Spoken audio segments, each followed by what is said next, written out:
ಎಲ್ಲಾ ಹಾನಿಯಿಂದ ಕೂದಲನ್ನು ರಕ್ಷಿಸುತ್ತೆ. ಬರೀ Amrut noni reach root premium hair oil. Vistara ಮತ್ತು COPS ಅಥವಾ ಕಾಪ್ಸ್ ಅನ್ನುವ ಸಂಸ್ಥೆ ಕಳೆದ 25 ವರ್ಷಗಳಿಂದ ಚುನಾವಣೆಯ ಕೆಲಸಗಳಲ್ಲಿ ಬೇರೆ ಬೇರೆ ಹಂತದ ಸರ್ವೆಗಳಲ್ಲಿ ಸಮೀಕ್ಷೆಗಳಲ್ಲಿ ನಿರತವಾಗಿದೆ ಮತ್ತು ಹಲವು ಸಂದರ್ಭಗಳಲ್ಲಿ ನಂಬರ್ಸ್ನ ಪ್ರಿಡಿಕ್ಟ್ ಮಾಡುವಲ್ಲಿ ಮತ್ತು ಸೈಂಟಿಫಿಕಲಿ ನಂಬರ್ಸ್ನ ದೇಶದ ಮತ್ತು ರಾಜ್ಯದ ಜನರ ಮುಂದೆ ಇಡುವಲ್ಲಿ ಕಾಪ್ಸ್ ಯಶಸ್ಸನ್ನು ಬಹಳ ದೊಡ್ಡ ಮಟ್ಟದಲ್ಲಿ ಪಡೆದುಕೊಂಡಿದೆ. Almost I would say success rate of nearly 90%. ಹಾಗಾಗಿ ಎಕ್ಸಿಟ್ ಪೋಲ್ಗಳು ಯಾವುದೇ ಎಕ್ಸಾಕ್ಟ್ ಪೋಲ್ಗಳಾಗೋಕ್ಕೆ ಸಾಧ್ಯ ಇಲ್ಲ ಅನ್ನೋದನ್ನು ನಾವು ಅರ್ಥ ಮಾಡ್ಕೊಳ್ತಾನೆ ಈ ಸಲದ ಎಕ್ಸಿಟ್ ಪೋಲ್ ಬಹಳ ಕದನ ಕುತೂಹಲವನ್ನು ಯಾಕೆ ಕೆರಳಿಸಿದೆ ಅಂತ ನಾನು ನಿಮ್ಮ ಹತ್ರ ಮಾತನಾಡಿಬಿಡ್ತೇನೆ. ಅದಕ್ಕಿಂತ ಮುಂಚೆ ನಮ್ಮೊಟ್ಟಿಗೆ ಜಾಯ್ನ್ ಆಗಿರುವಂಥ 4 ಜನ ಗೆಸ್ಟ್ಗಳನ್ನು ವೆಲ್ಕಮ್ ಮಾಡ್ಕೊಂಡ್ಬಿಡ್ತಾನೆ. ನನ್ನ ಪಕ್ಕದಲ್ಲಿ ಹಿರಿಯರು, ಆತ್ಮೀಯರು, ಪ್ರೀತಿಯ ಗುರುಗಳು BV Shivashankar sir very very warm lovely welcome to you sir. ನಮಸ್ಕಾರ. ಹಾಗೆ ದಿನೇಶ್ ಸರ್ ಇದ್ದಾರೆ, ಆಮ್ ಆದ್ಮಿ ಪಕ್ಷದಿಂದ ಬಂದಿದ್ದಾರೆ. Welcome to you Dinesh ji, ಹೇಗಿದ್ದೀರಿ? ಚೆನ್ನಾಗಿದೆ, very good evening sir. Surabhi Hodigere ನಮ್ಮೊಟ್ಟಿಗೆ ಜಾಯ್ನ್ ಆಗಿದ್ದಾರೆ, BJPಯಿಂದ ವಕ್ತಾರರು. ಹಲೋ ಸುರಭಿ, ನಮಸ್ಕಾರ ರೀ, ಏನ್ರಿ ಸಮಾಚಾರ? All good, all well, fantastic. ಹಾಗೆ ಅಬ್ದುಲ್ ರಜಾಕ್ ಅವರು ಮುಸಲ್ಮಾನ್ ಮುಖಂಡರು ಜಾಯ್ನ್ ಆಗಿದ್ದಾರೆ ನಮ್ಮೊಟ್ಟಿಗೆ, ಚಿಂತಕರು ಕೂಡ ಹೌದು. ನಮಸ್ಕಾರ Abdul ji, how are you doing? I am good. All good, fantastic, very very good, beautiful. Okay, ನಾನು ಒಂದು 2-3 ವಿಚಾರಗಳನ್ನು ನಿಮ್ಮ ಮುಂದೆ ಇಟ್ಬಿಡ್ತೇನೆ ಇವತ್ತಿನ ಈ ಎಕ್ಸಿಟ್ ಪೋಲ್ಗಳ ಬಗ್ಗೆ ಚರ್ಚೆಯನ್ನು ಶುರು ಮಾಡೋಕ್ಕಿಂತ ಮುಂಚೆ. ನಂಬರ್ 1 ಏನು ಅಂತಂದರೆ 2014ರಲ್ಲಿ ವಾಸು ಮಾತಾಡ್ತಾ ಇದ್ರು Modi wave. Wow, fantastic Modi wave. 10 ವರ್ಷಗಳ ಕಾಲ UPA ಇತ್ತು, ಅದಾದ ನಂತರದಲ್ಲಿ ಮೋದಿ ವೇವ್ ಅನ್ನೋದು ಬರಬೇಕು ಅಂತೇನೋ ಬಂತು. ಮೋದಿ ವೇವ್ ಭಾಳ ಹ್ಯೂಜ್ ಲೆವೆಲಲ್ಲಿ NDAಗೆ ಸಕ್ಸಸ್ಸನ್ನು ತಂದುಕೊಡ್ತು.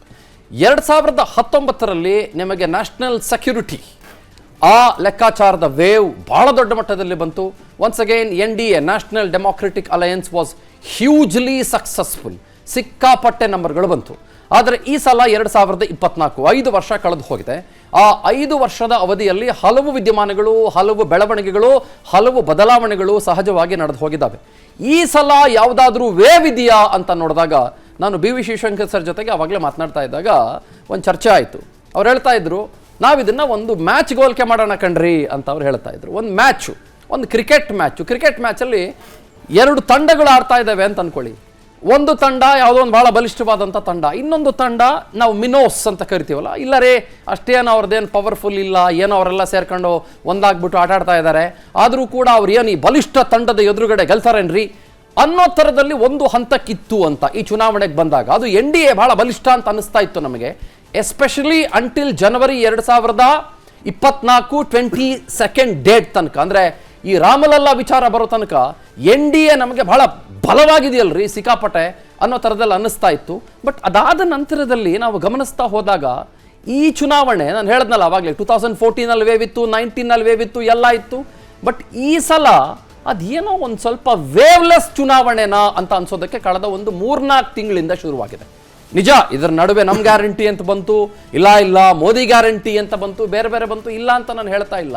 ಬಟ್ ನನಗೇನೋ ಭಾಳ ದೊಡ್ಡ ನರೇಟಿವೋ, ಭಾಳ ದೊಡ್ಡ ವೇವೋ, ಅದು ಯಾವುದರ ಮೇಲೇನೋ ಈ ಚುನಾವಣೆ ನಡೀತು ಅಂತ ಅನ್ನಿಸ್ತಾ ಇಲ್ಲ. ಅದರ ನಡುವೆ ಈ ಮ್ಯಾನಿಫೆಸ್ಟೋ ಬಿಡುಗಡೆ ಮಾಡಿದಾರಲ್ಲ ಕಾಂಗ್ರೆಸ್ನವರು, ಅದಾದ ನಂತರದಲ್ಲಿ BJPಯವರು ಮಾತಾಡೋದಕ್ಕೆ ಶುರು ಮಾಡ್ಕೊಳ್ತಾರೆ ಮ್ಯಾನಿಫೆಸ್ಟೋ ಬಗ್ಗೆ.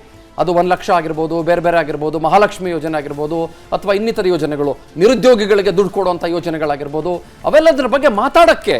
ನನ್ನ ಜೀವನದಲ್ಲಿ ನಾನು ಮಾತ್ರವಲ್ಲ, ನನ್ನ ಕೂದಲು ಕೂಡ ಆಗಿರ್ಬೇಕು ಸ್ಟ್ರಾಂಗ್ ಅಂಡ್ ಸ್ಟೈಲಿಶ್. ಬರೀ Amrut noni reach root premium hair oil ನೊಂದಿಗೆ. Reach root premium hair oil. BJPಯವರು ಸ್ಟಾರ್ಟ್ ಮಾಡ್ಕೊಳ್ತಾರೆ, ಅಂದರೆ ಮೋದಿ ಅವರೇ ಮಾತಾಡೋಕ್ಕೆ ಸ್ಟಾರ್ಟ್ ಮಾಡ್ಕೊಳ್ತಾರೆ. ಒಂದು ರೀತಿ OBC ಬಗ್ಗೆ ಮಾತಾಡೋಕ್ಕೆ ಸ್ಟಾರ್ಟ್ ಮಾಡ್ಕೊಳ್ತಾರೆ, ಬೇರೆ ಬೇರೆ ಕಡೆಗಳಲ್ಲಿ ಚರ್ಚೆ ಮಾಡೋಕ್ಕೆ ಸ್ಟಾರ್ಟ್ ಮಾಡ್ಕೊಳ್ತಾರೆ, ಮುಸಲ್ಮಾನರ ಬಗ್ಗೆ ಮಾತಾಡೋದಕ್ಕೆ ಅವರು ಸ್ಟಾರ್ಟ್ ಮಾಡ್ಕೊಳ್ತಾರೆ. ಹಾಗಾಗಿ ಒಂದಂತಕ್ಕೆ ಇಲ್ಲ ರೀ, ಇವ್ರಿಗೆ ಏನು ಕಾಂಪಿಟೇಷನ್ ಕೊಡಲ್ಲ ರೀ ಅನ್ನೋ ಥರದಲ್ಲಿ ಇದ್ದಂಥ ಸಂದರ್ಭ ಇತ್ತು ಒಂದು 6 ತಿಂಗಳ ಹಿಂದೆ. ಬಟ್ ಈಗ ಇಲ್ಲಪ್ಪ, ಏನೋ ಇದೆಯಲ್ಲ, ಸಮಥಿಂಗ್ ಏನೋ ನಡೀತಾ ಇದೆಯಲ್ಲ, ಏನೋ ಕಾಂಪಿಟೇಷನ್ ಕೊಡ್ಬೋದೇನಪ್ಪ ಅನ್ನೋ ಥರದಲ್ಲಿ ಈ ಚುನಾವಣೆ ಭಾಳ ಸಹಜವಾಗಿ ನಡೀತಾ ಇದೆ. ಆಮೇಲೆ ಕಾಂಗ್ರೆಸ್ ವಿಷಯಕ್ಕೆ ಬರುವಾಗ ಅದನ್ನೇ ಮಾತಾಡ್ತಾ ಇದ್ವಿ ನಾವು.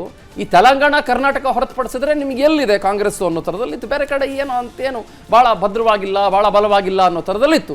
ಆದರೆ ಗೊತ್ತಿಲ್ಲ ಇವಾಗ ಏನಾಗ್ಬಿಡ್ಬೋದು, ಗೊತ್ತಿಲ್ಲ. What may happen, not very sure.